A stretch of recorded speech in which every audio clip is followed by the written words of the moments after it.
ایران کی ایک دن کی زندگی مڈل ایسٹ اور باقی کافی سارے کنٹریز کی 100 سالہ زندگی سے زیادہ بہتر ہے۔ ایران نے کہا ہے کہ ہم سر کٹوا دیں گے، ہم شہادت کو گلے لگائیں گے، لیکن سر جھکائیں گے نہیں کسی ظالم کے سامنے، ہم کسی کی غلامی قبول نہیں کریں گے، اور وہی ایران نے ثابت کیا ہے۔ ناظرین، ایران اور اسرائیل کی 12 دن کی جنگ اب ختم ہو گئی ہے، جنگ بندی کا معاہدہ ہو گیا ہے۔ اس میں ایران کو فتح حاصل ہوئی ہے۔ ایران نے اسرائیل کا جو حشر نشر کیا ہے وہ سب نے دیکھا ہے۔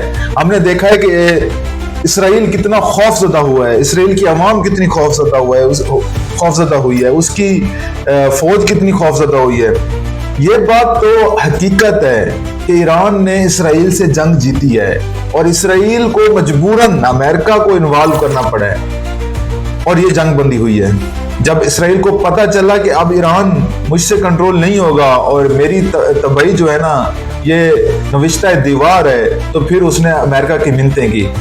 ناظرین، 21 اور 22 کی درمیانی شب، 21 جون اور 22 جون 2025 کی درمیانی شب اس جنگ میں انٹری کرتا ہے امریکہ اور اپنے B-2 طیاروں سے ایران کے جوہری تنصیبات کو تباہ کرنے کا دعویٰ کرتا ہے، جبکہ یہ ایک سمبولک حملہ میں اس کو سمجھتا ہوں، کیونکہ ایران نے اس کی تردید کی ہے کہ انہوں نے کہا ہم نے اپنی خفیہ اور جوہری تنصیبات جو بھی مواد تھا وہاں سے پہلے ہی ہٹا دیا تھا، لیکن پھر ایران یہ طے کرتا ہے کہ میں اس کا جواب دوں گا اور دنیا دیکھے گی، اور دنیا نے دیکھا۔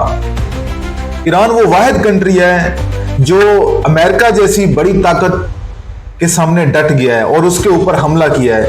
آج تک کسی ملک کی ہمت نہیں ہوئی کہ امریکہ کے اوپر اس طرح براہ راست حملہ کر سکے جس طرح ایران نے کیا ہے۔ ناظرین، ایران نے 23 جون 2025 کی شام کو اپنے حملے کا بدلہ لیا جو امریکہ نے اس کے اوپر کیا تھا۔ ایران نے امریکہ کے مڈل ایسٹ میں، مشرق وسطی میں جتنے بھی اڈے تھے ان کو ٹارگٹ کیا ہے۔ اس میں قطر ہے، دوحہ میں ایک ایئر بیس ہے امریکہ کی، اس کو ٹارگٹ کیا۔ عراق میں امریکہ کا سب سے بڑا اڈا ہے، ایئر بیس ہے، اس کو ٹارگٹ کیا ہے۔ بحرین میں ٹارگٹ کیا ہے۔ جب ایران نے یہ سارے اڈے ٹارگٹ کیے، اس کے اوپر میزائل داغے، تو دنیا نے دیکھا، اور پھر مڈل ایسٹ کے جو کنٹریز ہیں ان کے جو لیڈر ہیں ان کو ہوش آیا کہ اب یہ جنگ ہمارے در پر پہنچ گئی ہے، ہمارے گھر تک پہنچ گئی ہے، اب اس کو کم کروانا چاہیے ورنہ ایران نہیں رکے گا۔ تو پھر کیا ہوا کہ قطر کی ثالثی سے یہ جنگ بندی ہوئی۔ ظاہری بات ہے اب امریکہ بے بس ہو چکا تھا، اسرائیل بھی بے بس ہو چکا تھا۔ اسرائیل بے بس ہو کر اسرائیل نے امریکہ سے جنگ بندی کی درخواست کی۔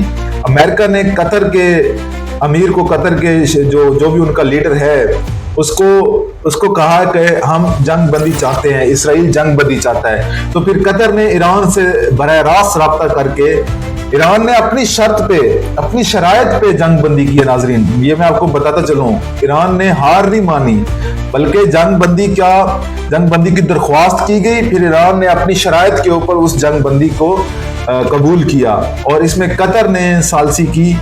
تو ناظرین، یہ مسلم دنیا کے لیے بھی ایک سبق تھا کہ جیو تو ایران کی طرح جیو، ڈٹ جاؤ، ظلم کے آگے مت جھکو، جیسے ایران نہیں جھکا۔ اسرائیل کو بھی اچھی طرح سبق سکھایا، امید ہے اسرائیل پھر یہ حرکتیں نہیں کرے گا، لیکن ایسا ممکن نہیں ہے کیونکہ اسرائیل ایسی حرکتیں کرتا رہتا ہے اور کرتا رہے گا۔ بہرحال جو سبق اس کو ایران نے دیا ہے تو وہ اس کو صدیوں تک یاد رکھا جائے گا۔ ایون کہ اب اسرائیل کا میڈیا ان کے اپنے وزیر اعظم پہ تنقید کر رہے نیتن یاہو کے اوپر کہ اسرائیل کو اس نے تباہ کر کے رکھ دیا ہے۔ اسرائیل کی کوئی ہمیں سمت نظر نہیں آ رہی کہ ہم کس طرف جا رہے ہیں، کیونکہ اسرائیل اتنا بڑا ملک نہیں ہے۔ جو ایران نے ان کے اوپر میزائل حملے کیے ہیں، ان کا تقریباً ملک آپ کہہ سکتے ہیں کہ 60-70% ملک کی عمارتیں گر چکی ہیں، کھنڈرات بن چکا ہے، اور وہ تو ویسے بھی جب بھی میزائل جاتے تھے تو وہ